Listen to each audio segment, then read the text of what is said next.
Bonjour à tout le monde et bienvenue pour un nouveau guide d'après-séance. Et pendant que certains iront voir potentiellement un bon film comme Kaamelott ou encore Black Widow, non je déconne, lui c'est une grosse merde, eh bien il y a des gens comme moi qui se sont dit, ben tiens, si on revivait un petit peu notre nostalgie, si on allait voir quelque chose qui nous rappellera notre enfance avec Space Jam, une nouvelle ère. Un film qui est descendu par toutes les critiques actuellement. Et je vous cache pas qu'après avoir vu ce film, je comprends la haine et je comprends toutes les notes négatives. Ce film est une merde monumentale. Certes, il met un peu en valeur les Looney Tunes, ce qui est une bonne chose, surtout aujourd'hui, je reviendrai là-dessus un petit peu plus tard, mais clairement, le jeu d'acteur, la réalisation et le scénario est à jeter à la poubelle. C'est une purge monumentale, ce n'est pas spécialement drôle, et heureusement qu'il y a les Looney Tunes, parce que sinon ce film serait une catastrophe. Alors je vous vois me dire, mais Guide, tu dis ça, mais le premier, ça serait pareil. Je suis d'accord, mais on était en 1996, quand Space Jam sort, on est face à une déferlante de dessins animés, et on a découvert, pour beaucoup d'entre nous, les Looney Tunes, avec Bibi et Coyote, avec Titi et Gros Minet, Bugs Bunny, Daffy Duck, Taz, etc. On a découvert un univers ultra déjanté, mais surtout hyper accessible. Parce que c'était facile de découvrir l'univers des Looney Tunes, on pouvait en voir sur la 5, sur différentes chaînes. Aujourd'hui, c'est un peu moins accessible, c'est un peu plus difficile, grâce au câble, ça permet, mais la jeune génération connaît beaucoup moins les Looney Tunes, ce qui fait que c'est un petit peu porté disparu. Et je comprends que la Warner a décidé de sortir un nouvel opus de Space Jam pour redorer un petit peu le blason des Looney Tunes et aussi pour mettre un petit coup de polish, histoire d'attirer un nouveau public, mais en même temps en surfant sur le côté nostalgique, puisqu'on reprend exactement la même histoire que le premier, si on peut dire. On a un basketteur professionnel ultra connu, dans le premier c'était Michael Jordan, ici c'est les Brown James, qui vont finir dans l'univers des Looney Tunes et par finir par disputer un match de basket qui va faire en sorte de sceller définitivement l'univers. Soit ils gagnent et ils sauvent tout le monde, soit ils perdent et tout est détruit. Ou en tout cas, là, les Looney Tunes, dans le premier, finissaient comme bêtes de foire pour un énorme parc d'attractions. Là, ils vont être totalement supprimés et en plus de ça, les êtres humains vont être bloqués dans cet univers. Bref, voilà. Mais c'est à peu près la même chose, sauf que ça marchait bien en 96 parce que les Looney Tunes étaient ultra populaires. Même si ça reste populaire pour beaucoup, ça l'est beaucoup moins aujourd'hui. Et avec un scénario aussi bancal et aussi inintéressant, j'ai vraiment du mal à croire que la jeune génération va être émerveillée. Je pense pour moi que la Warner a dû juste faire un très bon film sur les Looney Tunes, avec les différents personnages, dans leur univers directement, et pas utiliser un basketteur professionnel dont on s'en branle littéralement. Désolé de le dire, je suis sûr qu'il y a de gros amateurs de basket, mais ils vont pas aller voir Space Jam pour aller le voir jouer, sachant qu'il joue aussi mal que Michael Jordan à l'époque. C'est normal, ce ne sont pas des acteurs, ce sont des basketteurs. Alors ce qu'on leur demande, c'est de mettre la main au panier, et ils le font très bien. Par contre, de jouer des émotions, non. Donc les enfants aujourd'hui, la jeune génération, ils vont pas aller voir ce film parce qu'il y a un basketteur. Ils s'en tartinent le cul comme de l'an 40. Ce qu'ils veulent voir, c'est des personnages loufoques. Et sachant que les Looney Tunes c'est un peu moins mis en avant aujourd'hui, je suis pas sûr que ça va avoir un grand intérêt et avoir un grand succès. Et c'est pour ça que les critiques sont ultra négatifs. Bien que je comprends pourquoi Warner a voulu faire ce film, mais malheureusement, c'était pas une bonne chose à faire. Très clairement, quand on voit la qualité du film. À part la technique, parce qu'il faut reconnaître quand même que la Warner a des équipes plutôt douées pour l'animation. D'ailleurs, on va voir différents styles graphiques. On va avoir un style beaucoup plus cartoon, comme on a vu avec les Looney Tunes, et un style un peu plus réaliste qu'on verra vers la fin du film dans le grand match de basket, où on va voir les personnages modélisés avec un côté plus réaliste qui nous fait penser entre autres à Sonic, le film. Et c'est réussi, bien que pour Bunny, son petit nez dégueulasse, ça le fait pas trop, mais c'est plaisant de voir qu'ils ont proposé plusieurs styles, plusieurs types d'images, pour nous montrer que potentiellement à l'avenir, on pourrait avoir plusieurs films différents. Je rappelle d'ailleurs à noter qu'après Space Jam, en 1996, il y a eu d'autres films en live action. Il y a eu les Looney Tunes passent à l'action, qui était plutôt bon, bien que c'était pas un chef-d'œuvre non plus, mais au moins c'était plutôt cool. Et d'ailleurs, on voyait déjà des acteurs réels jouer avec des personnages de cartoon, mais ça marchait. Mais là, aujourd'hui, il aurait fallu vraiment, pour moi, juste faire un très bon film des Looney Tunes, sachant que, vous le savez, avec la Warner, il y a eu beaucoup d'histoires, avec entre autres le personnage de Elmer, donc le chasseur, qui essaye de chasser soit Bugs, soit Daffy, et Bugs et Daffy s'attaquent entre eux avec l'ouverture de la chasse au lapin, puis derrière l'autre qui fait, non, c'est la chasse au canard, la chasse au lapin, et puis tu vois Elmer, là, avec son fusil en mode, bon, je tire sur lequel, et puis je fume un des deux. À l'époque, ça marchait. Aujourd'hui, apparemment, les droits des animaux, tout ça, donc on interdit Elmer d'exister, voire même de supprimer carrément son fusil pour pas supprimer juste le personnage. Oui, on en est là, même dans l'univers des Looney Tunes. Un univers où personne peut mourir. Mais c'est comme ça. D'ailleurs, le film se moque un petit peu, alors je ne sais pas si la Warner en a conscience, mais se moque un petit peu de ce délire-là, comme quoi les Toons ne peuvent pas mourir, donc ça n'a pas de sens de supprimer le fusil de Elmer, ou même de supprimer le personnage. À noter qu'il y est dans le film, pendant quelques secondes, après il disparaît. Il n'est même pas là pendant le match de basket. Ça n'a putain d'aucun sens. Mais bref, donc voilà, on sait qu'il y a eu beaucoup d'histoires, on sait qu'il y en aura certainement d'autres, on sait que la Warner essaye tant bien que mal de surfer sur son passé, mais aussi sur son présent, avec ses différents studios et différents films qui leur appartiennent.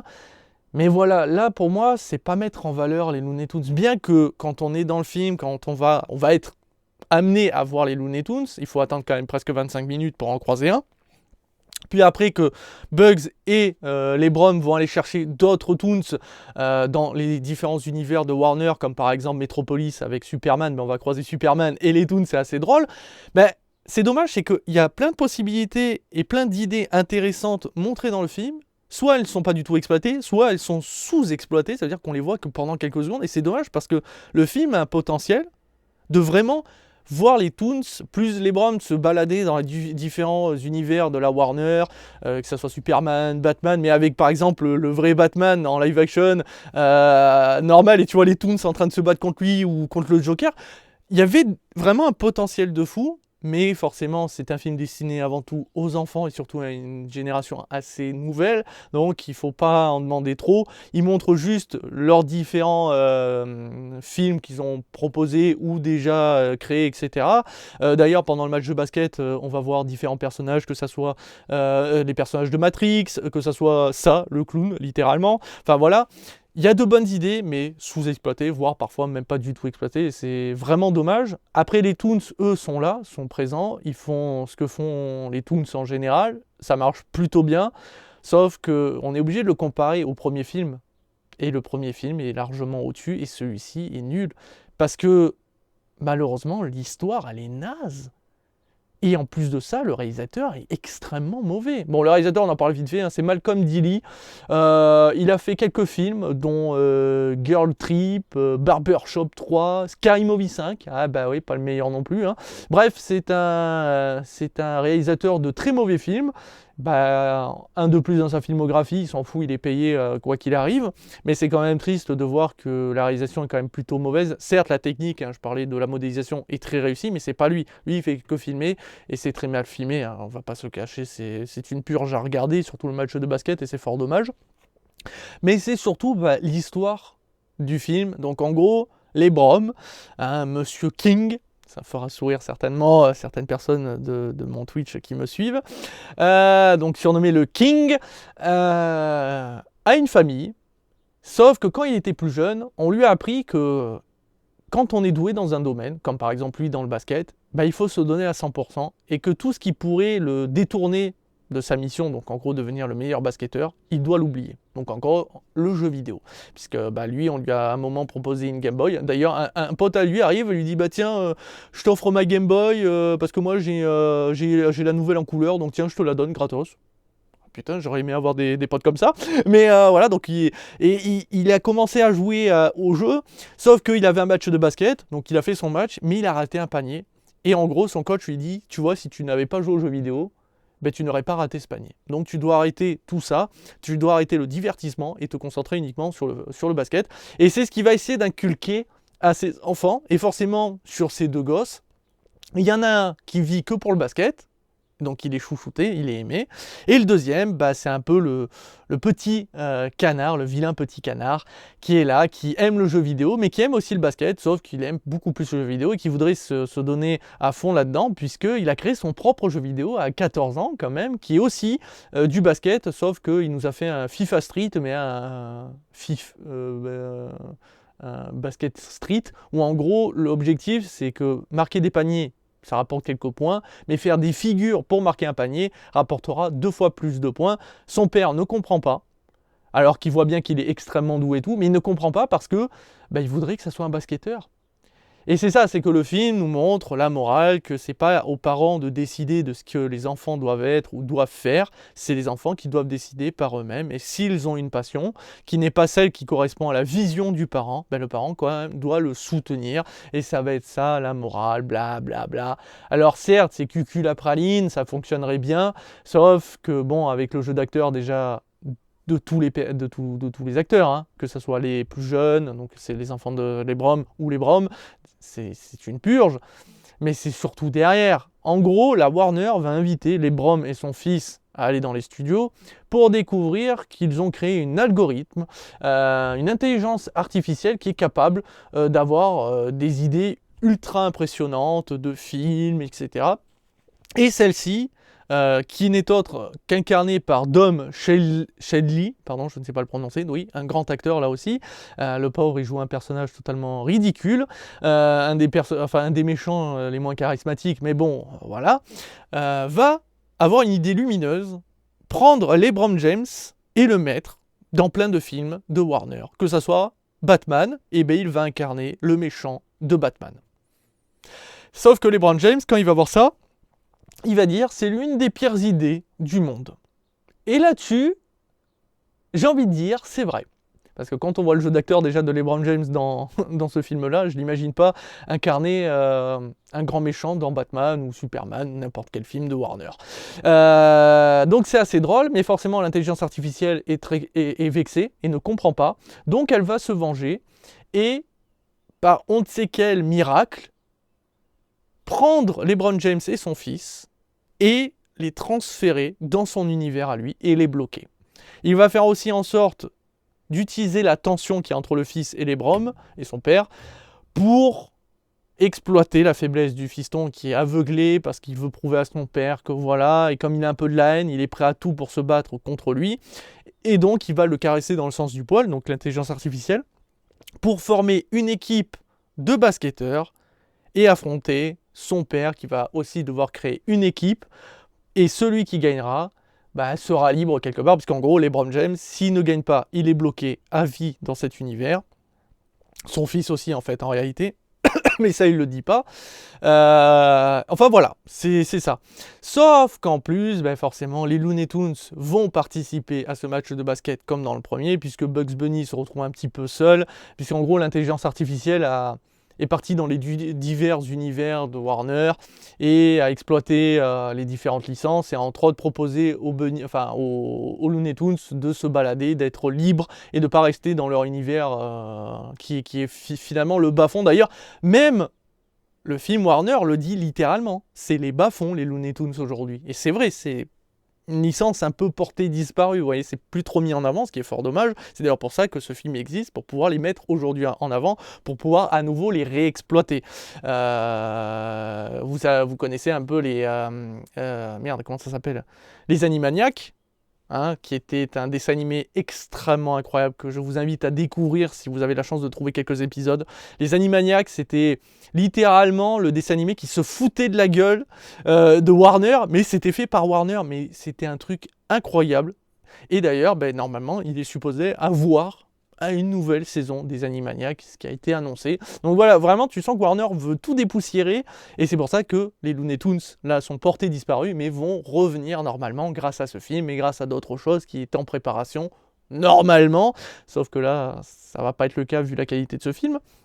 bien qu'on peut pas juger les Toons, parce que eux, ils restent toujours des Toons, mais en gros, donc Bugs Bunny est tout seul actuellement, et quand il va faire la rencontre des Broms, il va utiliser les Broms pour aller sauver ses coéquipiers, en tout cas les ramener dans l'univers des Toons, et aussi donc affronter le fiston de James, et aussi l'intelligence artificielle, sauf qu'en fait, on va découvrir que celui-ci a pour intention que si les Brown James perdent, les Toons disparaissent à tout jamais.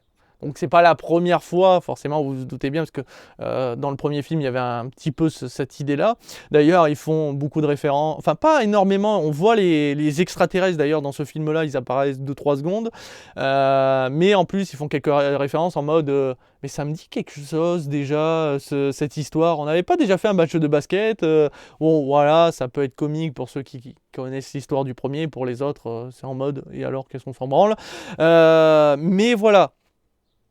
Il y a une histoire qui tient pas du tout la route, le grand méchant n'a pas de charisme, et alors en plus de ça, le match de basket, forcément, on a des personnages en live action, alors c'était pas la première fois, on l'avait aussi avec Michael Jordan, sauf que ça fonctionnait beaucoup mieux que là, parce que là, même si l'animation, le character design est plutôt réussi, mais alors, le match, c'est une purge à suivre, c'est pas agréable, c'est pas drôle, surtout quand en plus on a le fiston qui lui aussi participe au match contre son père, qui essaye de faire des trucs en mode je fais des dribbles, etc. Genre le mec, il vole dans le ciel comme ça, avec son visage en mode ah, et t'as le père, il est là, choqué, et là tu fais. Oh, enfin, bref, c'est une catastrophe. Le film n'est pas spécialement drôle, même avec les Toons. Ce qui est quand même fort, mais voilà, même si ça fait quand même plaisir de voir toujours Coyote baver devant Bip Bip, avec ses armes Acme, ce côté explosif, mais c'est vraiment sous-exploité comparé à ce qu'on avait vu dans le premier.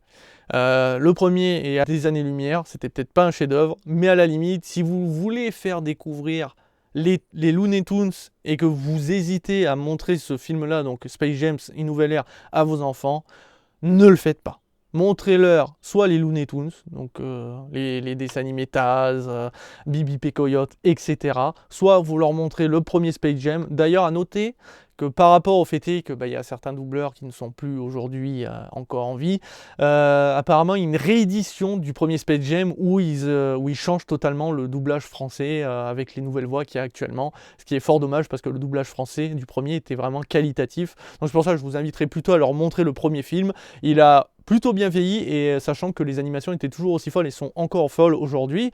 Mais voilà, je ne peux pas dire grand chose de plus de ce film. Il y a des musiques insupportables, l'histoire est insupportable, surtout pour les Brown James, hein, le côté non mais les Toons, vous allez pas faire les Toons, vous allez jouer un match de basket normal parce que je suis les Brown James et je m'y connais mieux en basket que vous, mais forcément c'est qu'il va réaliser que son fils avait raison. C'est le but, c'est de s'amuser. Vous avez compris les enfants? Amusez-vous! Aïe, aïe, aïe. Donc je vais lui donner une très bonne note de 0 sur 5. Vraiment, c'est une merde monumentale. C'est triste de vouloir exploiter et de réexploiter à nouveau les Looney Tunes pour les mettre en avant. Je comprends et c'est une bonne chose parce que ça serait dommage qu'ils soient portés disparus alors que c'est des très bons dessins animés, c'est des super persos. Et même encore aujourd'hui, c'est un humour qui peut encore fonctionner avec la nouvelle génération. Mais il faut les dépoussiérer. Donc c'est ce qu'ils ont fait, ils l'ont montré avec les différents designs et en soi, ça marche. Mais il ne fallait pas les mettre dans un tel film, il fallait proposer un nouveau film consacré uniquement et à 100% aux Looney Tunes. Avec pas de personnages en live action, juste un énorme film des Looney Tunes. Pour moi, ça aurait été une meilleure chose, peut-être pas un chef-d'œuvre, mais au moins un film qui met bien plus en valeur ces différents personnages. Parce que là, ça m'attriste au plus haut point de voir ça. Mais en même temps, il ne fallait pas s'attendre grand-chose. Hein. Quand on propose une suite à un film qui est sorti en 96 et qui s'appelait Space Jam, où on mettait en avant quand même Michael Jordan dans un univers des Toons, on ne pouvait pas s'attendre qu'en 2021, une telle suite pourrait exister. Mais surtout qu'elle soit un chef-d'œuvre. Mais je ne m'attendais pas à ce que ça soit aussi merdique, et c'est pour ça que je lui donne une note de 0. Vraiment, il y a, à part le design, la technique, il n'y a rien à sauver de ce film. Le jeu d'acteur est catastrophique. Les acteurs comme Don Cheadle, qui est un grand acteur, n'arrivent pas à être charismatique, n'arrive pas à sauver ce film-là. Derrière, bah, l'histoire, enfin bon, bref, il y a tellement de choses à jeter, ça m'attriste. Mais bon, de toute façon, c'était presque une certitude quand j'ai vu les retours des premières critiques. Je savais que j'allais pas kiffer. Et donc, je ne suis clairement pas étonné. C'est un film que je ne vous conseille pas à montrer à vos enfants, ni à vous-même en nostalgique, de vous dire ah tiens ça me rappelle le premier film, tiens pourquoi pas. Non vraiment, fuyez. Ce film est une merde monumentale. Je vous dis à très très vite et à très bientôt pour toujours plus de vidéos, que ça soit sur Twitch ou YouTube. Ciao ciao les amis.